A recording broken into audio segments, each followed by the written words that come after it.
Here we go, here we go, here we go, here we go. This is it. This is Top Flight Time Machine. I am Andy Hotbody Dawson. Pow, pow, pow. I am Sam Nifty Delaney. So what? I got a little bit distracted at the beginning there because you opened a can of something. I just opened a can of Heineken Zero. I got in from the football and I was feeling pretty down in the dumps because West Ham lost and it was just like bad day out. What happened there? It was 2-0, wasn't it? Yeah, it was 2-0. It was against Fulham. Yeah, no. Was everyone just tired from Europe? We were tired from losing on Thursday, so we lost again on Sunday. It was pretty depressing, and I got back, and you know when you go to go, you're not really feeling it anyway in the first place. I mean, I went to Sunday 2:00. I thought I'll go along, obviously, and then from the moment I got there, I just wasn't feeling positive. I wasn't feeling any good vibes, so I left early. It was a long journey home. So cut long story short, I got in, and I had half of one of the large bags of dry roasted KPs in the cupboard. Half a bag? Bags? It was about half a bag. You know, bag. I'm showing you my hands. The listeners can't see. You know the one I mean, the resealable. Yeah. And to be honest, I put on Arsenal versus Aston Villa, and I just sat there and ate the peanuts. And now I'm having a Heineken Zero because I'll be honest, I'm feeling very salty. Very salty, mate. I'm full of sodium. Now, we need to rally ourselves and come up with some kind of entertainment for half an hour for the good people out there. Well, Aston Villa is still on. It's still 0-0. Still 0-0. As we're recording this. I feel as though that's how it's going to end, probably. But I can't do the prediction results until that finishes. So we'll keep that for the end. It'll probably finish while we're on there, while we're recording, I guess. Yeah, we'll do. Before we started recording this, I didn't have any peanuts, but what I did have is a big chunk of Wall's Viennetta, Sam. Oh, beautiful! I haven't had Viennetta for a long time, and it was magnificent. I have to say. Yeah, it is good, isn't it? It feels the ice cream felt a bit more watered down than it used to. Didn't feel quite as ice creamy. Well, I don't know. The thing is, ice cream's moved on a lot since when Viennetta first became like a thing in the 80s, and so now maybe the ice cream's the same, but because that was before all these luxury ice creams you get, like your Haagen-Dazs, your Ben and Jerry's of this world, right, which are much thicker, and so like, you know, maybe we've been spoilt. You go back to Viennetta, you think it's a bit watery, but I'd still probably take a Viennetta over anything. I mean, I think it was something like £1.20. It's been a bit of a recession-proof item. Yeah. Or cost of living, whatever it is. Not sure which is which. Did I tell you what happened the other day? About 3 weeks ago, we were near Knightsbridge, so we decided to take the kids into Harrods just for a look around. Right, we had 20 minutes to spare. Mm-hmm. And I don't think my son had ever been in there. I think my daughter had maybe been there once. So I said, look, we're going past, we'll go in, you can have a quick look around, right? And, obviously, we're not buying anything. But I said to my son, we went down to the basement in the book department. I said, right, in 20 minutes, I want you to try and find the most expensive, mind-bogglingly expensive thing you can in just this department. You can't go to different departments. He found a $4,000 book. Fucking hell. But this is the thing about the cost of living crisis, right, is that...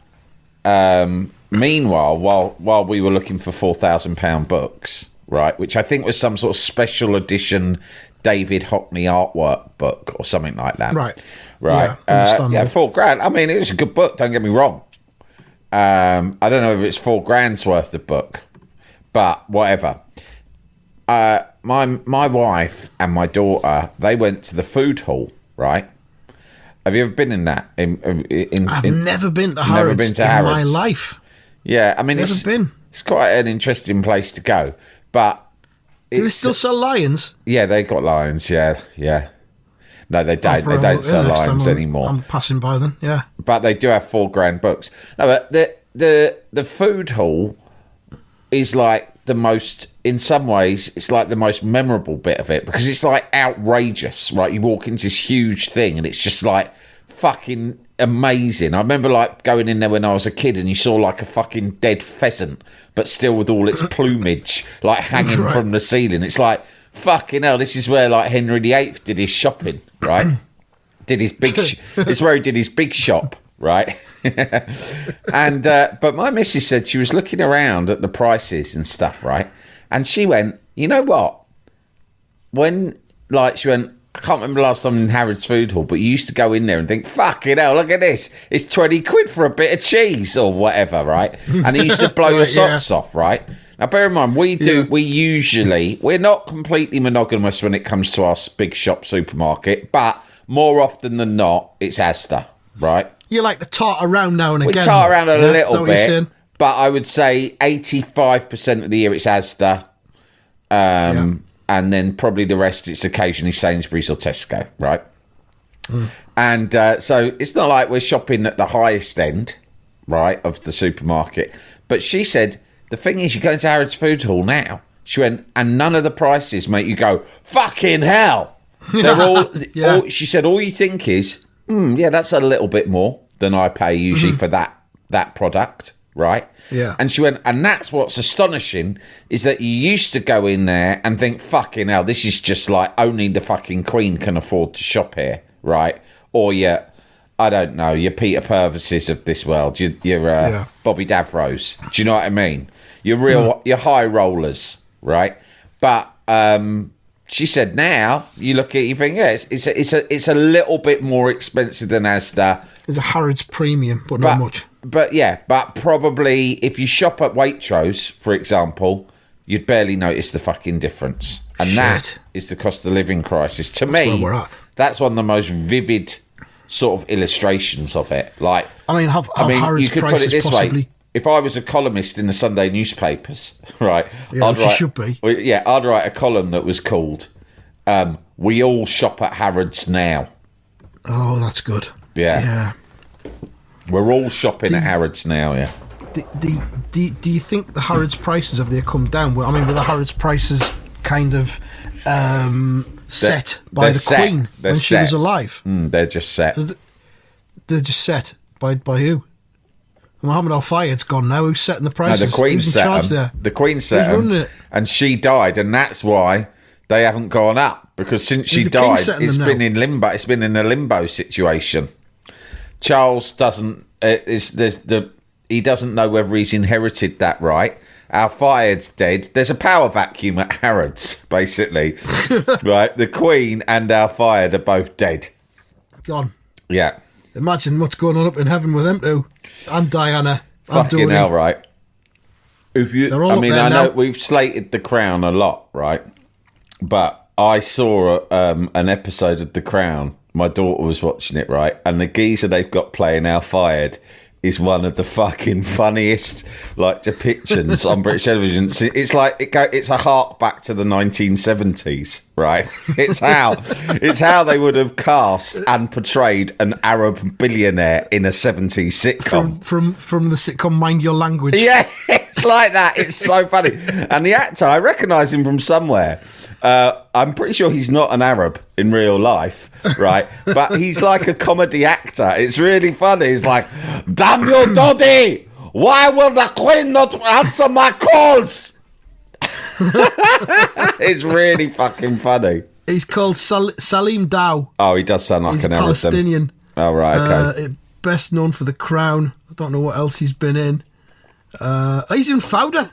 That's where you've seen him. Oh, I've seen him in fucking Fauda, haven't I? He's Fauda. Sam. Yeah. Obviously. He was Sheikh Awadallah in Fauda. Whoever that Sheikh was. Awadallah. I've not seen it yet.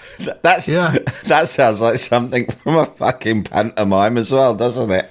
Sheikh Awadallah. Yeah. Sheikh Awadallah.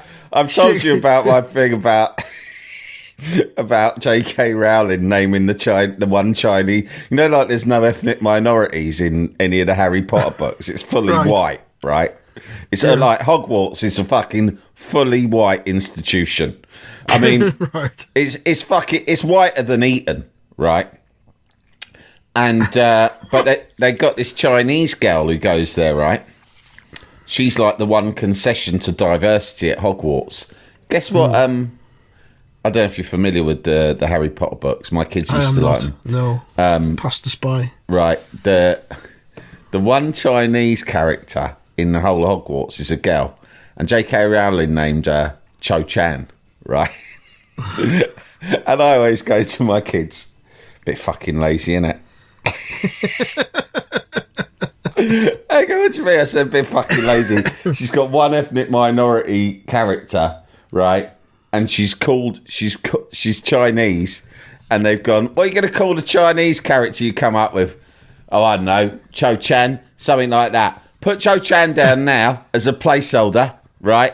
We'll go back when we edit the file and we'll think of something better, right? And then JK, yeah, it's the editor here over at the publishers. Just wanted your final decision on the Chinese character's name. Oh, yeah, I forgot about that. What's she down as at the moment? What have I got her down as at the moment? Well, you got her down as Cho Chan. Yeah, to be honest, that sounds all right. Just leave it at that. I got used to that. I've learned to love it. It's like that's from Madame Butterfly. There's a character in Madame Butterfly called Cho Cho San. Oh, right, she's nicked it from that, I think, and just tweaked it a bit. I only know that. I don't know that because I know anything about Madame Butterfly, the opera. I only know the Malcolm McLaren single that came out in 1985 or whatever. Madame Butterfly. I was quite impressed for a moment there, mate. I thought, fucking hell, Andy knows his opera. I thought I'd qualify it. Well, I think it would be nice if me and you did get into opera. It would be nice if we were exposed to this sort of thing. Did our own opera. Did our own fucking opera, why not? No reason why we can't. The fucking gatekeepers won't stop us. I should just say hello to whichever country it was that shouted at me last night at a Paul Weller gig in Stockton-on-Tees. Apparently someone shouted, "You fucking do it," as I walked past, as I was leaving. What, did someone else tell you that? My brother told us that he was walking behind me, and whoever shouted it just a couple of seconds too late, and I missed it. Oh, that's brilliant. Yeah. That was nice. What was Paul Weller like? As you'd expect. I saw him live supporting Madness a couple of years ago, and I thought he was great. He did an acoustic set, and it was Teenage Cancer Trust, and it was just a bonus. I'd bought it to go and see Madness because Len wanted to see Madness, but it was like, and it was his Steve Craddock in it, his guitarist. He's in it, yeah. Was he wearing his hat? No. He's got a hat, hasn't Craddock? he? Yeah, Craddock wasn't wearing a hat last night, He's got a sort of special 60s hat that he wears. No, he didn't have that on. He saw his hair and everything. No, to be fair, he was good. Weller was good. It was what I expected. It's good because he didn't do very many of the hits. He kind of sprinkled them throughout the set, and then when he did do a hit, everyone went absolutely batshit. Yeah. And the rest of the time was it was all go to the bar, go to the bog stuff. Deep cuts. I listened to a great podcast with him. I don't know if you know it. There's a podcast called, I think it's called Desperately Seeking Paul. Does that ring a bell? Oh yeah, I'm familiar with this. Yeah. Yeah, and it's a really great story of a podcast. You know what the story is? A geezer, he was a former radio broadcaster, right? His name's Dan Jennings.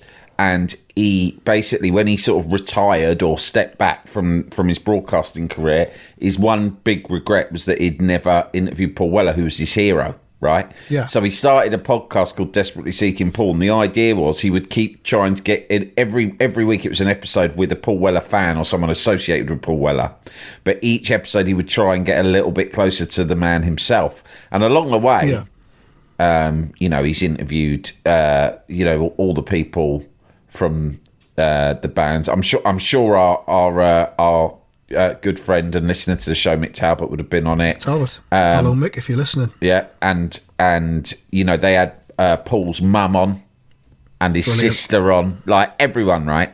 All the old members of his crew, everything. And eventually, I haven't listened to them all. I've listened to some. Eventually, I think earlier this year or late last year, he finally got Paul Weller, right? And he always said, when I get Paul Weller, whenever that might be, it might be on episode 3 or it might be on episode 500, I will retire the show. I will retire the show. Yeah, no more. And he got it on episode 180. He got Paul Weller, and then now he's retired the show. But the interview with Weller is really, really good. I mean, I'm a lifelong Paul Weller fan. I definitely listen to that, yeah. But I'm sure he's a great interview. It's so good. Jalapeño. Here's a brief but annoying message to let you know that you wouldn't be hearing this brief but annoying message if you were a subscriber to our Iron Filing Society Patreon offering. For the price of a pint and a St Clement's each month, you can get up to 4 episodes a week, 9 months before the rest of the world gets them. Early access to regular episodes, lots of other marvellous benefits, and there's absolutely no adverts or brief but annoying messages like this that'll get right on your tits. Find out more and subscribe now at tftimemachine.com/ironfilings. Jalapeño.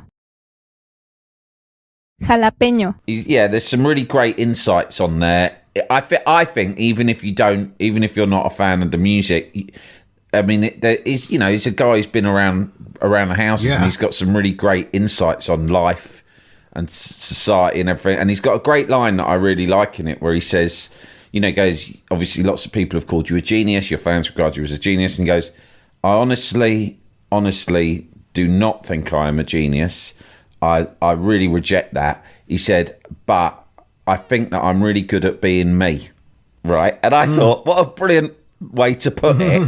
And what a brilliant thing, because that's it really, isn't it? I mean, I can see that in him. He's like sort of decided who he is and what he likes and what his worldview is, and he really lent into that from a very early age, right?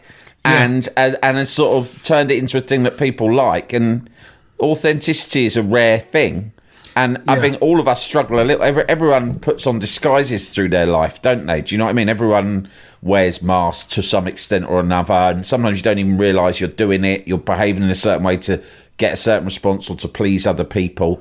But I mean, I suppose he's a guy who just went his own path, and a lot of people liked it. Not everyone did, but he just stuck with his own path, and people reacted to that. And I thought it was a nice way of putting it. I mean, that's the thing, that I think the stuff that he's done in the last, say, 15 years or so is really interesting, because he's just kind of gone, I'm just going to do whatever I want. And none of it is kind of, not played to the gallery, but kind of traded on the success that he had in the 90s when he kind of came back again. Yeah. And did Stanley Road and Wildwood and all that. He could have done that again and again and again. Yeah. But he hasn't. He's still exploring new sounds and new styles and things. That's the bulk of what this podcast episode's about. Is him talking about why he's approached that way. But that's his whole thing. I mean, I suppose it's the modernist ethos, isn't it? He's never really been interested in rehashing stuff. He just wanted to try the next thing, try the next thing, try the next thing. The word mod's short for modernist, isn't it? And it's all about trying to, hit to the future and everything. But he was kind of a bit apologetic about it last night. He kind of says, look, I know that you haven't all come to hear, some of these songs I'm going to do. He says some of these songs are going to be from the new album. You won't ever have heard them yet. He says, but I want to play them, and I think you should hear them. So there you go. Which I think I think it's a fair deal at a gig, isn't it? I mean, he says that he did go for a phase where he released an album, and I can't remember when he said it was. He went and he did a tour where he just turned up every night and just played the new album that no one had heard and nothing else. But as he's saying it, he knows it's like a strange or like weird thing to do, and he'd be like, and some nights I'd be thinking, fuck me, this is the worst idea I've ever had. Like no one's engaged in this at all, because sometimes you do it, I'm pretty sure he's done Greatest Hits tours in the past, and I'm sure if he was going to do one again, he'd plug it as a Greatest Hits tour, and the tickets would fly out the door. They would, but he doesn't sound like he's that inclined to do it. Yeah, he's not asked. Fair fucking hats off. But anyway, to him for I can recommend that to anyone, whether you like his music or even if you don't. I think a lot of people will find him just an interesting person. So I'm glad you enjoyed the gig. I'll give a plug to the support group, or a group called Barbara, some young fellas from Brighton. Yeah. And they, I actually bumped into two of them. I was coming out of a Haircut 100 gig last year. Barbara had been supporting Haircut 100, but I got there late and I hadn't heard their set, but they recognised me from Mince. Oh, wow. Big Mince fans. Yeah. And they kind of said, hi Andy, love the podcast. No, they didn't say anything about this podcast, unfortunately. Well. I don't know if they subsequently got into this one or not. Well, but maybe they have listened to this one, but they just actively don't like it, and they were just too polite to say that. They just said, it could be that. Like Athletico Mince, and you said, What about my other pod? about And the they other just one? went. They just looked through you. They kind of went. Listen to it once. Not keen. Didn't. Not keen. No. So they got in touch and sorted us out with support. Guest list for last night. For last night. Fucking Yeah, because hell. they were supporting Weller, and they're kind of they're a bit Divine Comedy, a bit kind of chamber pop, Right. XTC. I think there's bits of like American bubblegum pop going on there as well. Yeah. But they're really different, and they said that they think that's why they got the Weller support slot, because he likes putting on groups that are different. Yeah, and stand out a bit. He really sort of stays up with all new music as well. He talks about that a lot on it as well. And I was talking to the guy who's the singer, and he said Weller had a chat with him before it all kicked off and everything. He said, just go out there, just do your thing. He says, not all of the crowd are going to be into you. Don't worry about it. Just go out and do it and be yourselves, and enough of them will be into it. And that's kind of how it went last night. Brilliant. It was really good. So that we talk about that a lot, nice. don't we? You know, sometimes you just got to do Paul your own Weller. thing. Aston Villa have scored twice No. in the last 10 minutes. Yes. So Liverpool and Yes, Arsenal Sam. both lost. Say fucking hell. I mean, you know, So Man listen. City I've gonna always win it. I've always quite liked Man City. I haven't got a big problem with Man City, but it is fucking boring. And now those two have choked, and City won't choke, will they? They just won't. Nah, I can't see it. So that's it now. Can't I was see really it. enjoying this 3-horse race, and now it's all been fucked. It's finished. It's going to be over by probably end of next week. Yeah. City will have won the title.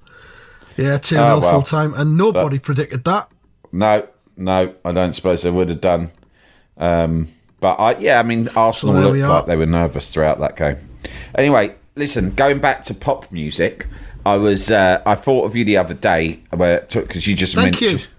Yes, I did think of you because I went to an exhibition. I think I mentioned it at Somerset House, and the title of the exhibition is Cute, right? So obviously Cute. I thought of you. You're thought of synonymous. me. You're synonymous Yeah. with the word cute, aren't you? Right? Yeah, of course. I certainly am. You're really popular in Japan. Like, schoolgirls are really into you and have like weird posters and cartoon versions of you and stuff like that. There's cartoon versions of me. Yeah, there's a cartoon Yeah. series. It's called Andrew Cute. It's called. Andrew Cute!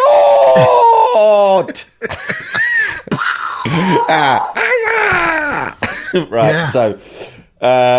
no, it was really interesting. It was about the history of cute. I went with my daughter, and you sort of think, oh, how much is there in this? At the beginning, I'll say one thing that I think is really interesting. Right at the beginning of this exhibition, they said, cute as a concept has only existed since Edwardian times. Before that, there was no notion of the idea of cuteness. Cuteness wasn't a thing. And the reason it came about was because it was only in Edwardian times that child mortality rates dropped significantly.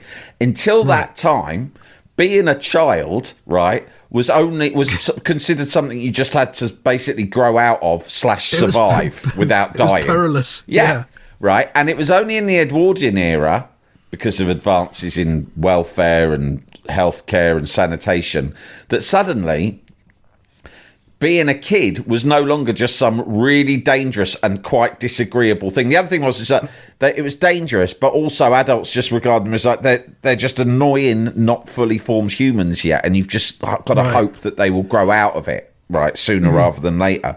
So suddenly, childhood, for the first time, became regarded as something that could be enjoyed and treasured, as opposed to just something that you needed to somehow survive, right?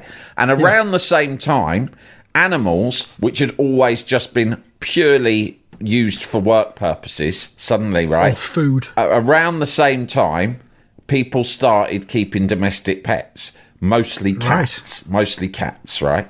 Right. And so suddenly, children and cats became these things that weren't just like irritants that were just there briefly and usually died.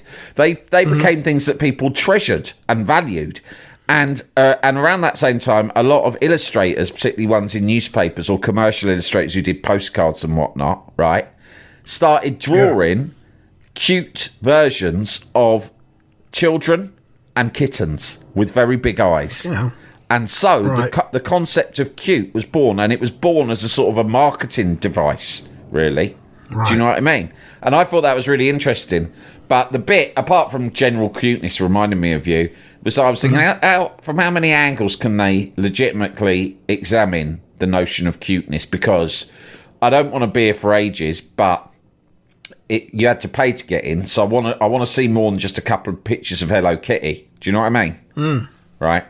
But it was really good. And there was one thing, and it was about, I'm finally getting to the bit that I thought, Andy would be interested in that. Postcard Records, the Scottish record label from the 80s, which I'd not heard of, but I instinctively knew you would have done.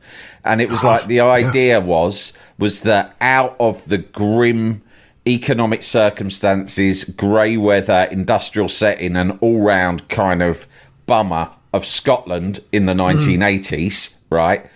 They launched a record label that had an idea of kind of cute pop at its heart, right? Where everything, all of the bands that they worked with were like fun and sweet and almost childlike in their lyrics and approach. So I guess it was Orange Juice and Altered Images were both part of it, right?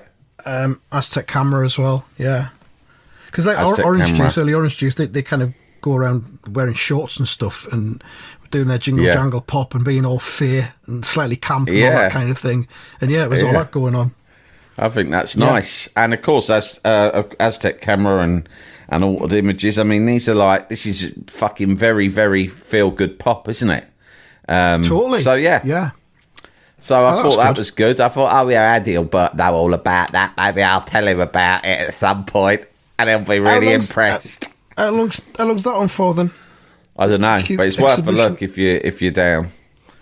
I'll have a look. It's worth a look about. Yeah. Very good. Yeah. I was in a vintage shop in Alnwick in Northumberland last week. Oh yeah. I went up there it was pissing it down. Don't know why I went, but I walked in and there's this box in the book department, and it had about 50 issues of early 80s smash hits in it. And I thought, fucking hell, someone is looking down on me. Because I was trying to go to, I've told you about Barter Books before, haven't I? The bookshop in Alnwick, what used to be Alnwick train station. Yeah, you did, because I was going to drive past it on my way, Yeah, it's brilliant. Couldn't get in. It's during the Easter school holidays, I think. I thought it's pissing it down, no one's going to go. Couldn't get in. Massive traffic jam in the car park, which is pretty small anyway. Wow. It was rammed in the bookshop. It was rammed. Couldn't get in. Couldn't get in the car park, and I couldn't park anywhere near and walk because it was so pissing it down so much. So I ended up going to this vintage shop as a backup, and there's 50 issues of smash hits, and I had to restrain myself. I only bought 8 in the end because it was £3 each. I managed to, rein it in. Did you spend a long time selecting, going through the very best ones? And did you base it on cover, or did you go inside before choosing? I based it on the ones that were from kind of 1983, 1984, which is when it was in its pomp for me. The early years, 79, 80, it wasn't that great. It wasn't as funny 83, as 84. it turned out to be. Yeah. So I just snapped up the ones 83, 84. I wasn't going to be complete. They're all online anyway. But it was 84 when I got into it. Treasure. I got into it because of Madonna. When Madonna first got big, which I think was about 84 when she got very big. I think, she had records out in 83 or whatever, but she got very, very big in 84, didn't she? And I think I started buying it then for pictures. I think I've told you the story before about when my country cousin arranged a treasure hunt of Madonna pictures at his house in the summer holidays. And he did some in a deck chair, and I pulled the deck chair out. I fucking found them, and the wind blew them everywhere like confetti. Me Madonna pictures. I think I had a collection of Madonna pictures out of magazines back then as well, but for different reasons. It's fucking. It makes you think though, doesn't it? Now you want a Google image, you fucking want a picture of anything. You just type anything it in. In the world. You could fucking AI it if you wanted and just make Madonna do whatever you wanted. Whereas then Like, I was in the middle of fucking Gloucestershire in some village in the arse end of nowhere, fucking searching for a cottage and its surrounding fucking fields, looking for shitty little cut-out bits of Madonna from the magazines. Well, hunting it down like it was fucking gold. Imagine if you used to have a successful scrapbook company back in the day. Not Yeah. anymore. Nah. Oh, I used to be big in the scrapbook business. Nobody buys them anymore. Dead now. It's all on the fucking internet. It's all on their fucking phones. Yeah. I tell you what, let's wrap it up because we've got connection issues here. Yeah, okay. It's dropping in and out. I don't even know what anyone said half the time. But yeah, update on the predictions then. You got 3 at the weekend. Result Spot got 2. And I got 1. Oh, so you're 5 points ahead of Result Spot now. Yeah. Still all to play for, though, isn't it? Still all to play for. Of course, there's all the Premier League fixtures on the last day of the season to be predicted. I'm still 10 behind Result Spot. I could catch up, couldn't I? Yeah, no reason why not, mate. Well, I just got to believe in myself, I guess. Yeah. All right, and that's it. We'll be back throughout the week with all the usual stuff. Thank you very much for listening, and goodbye. Goodbye.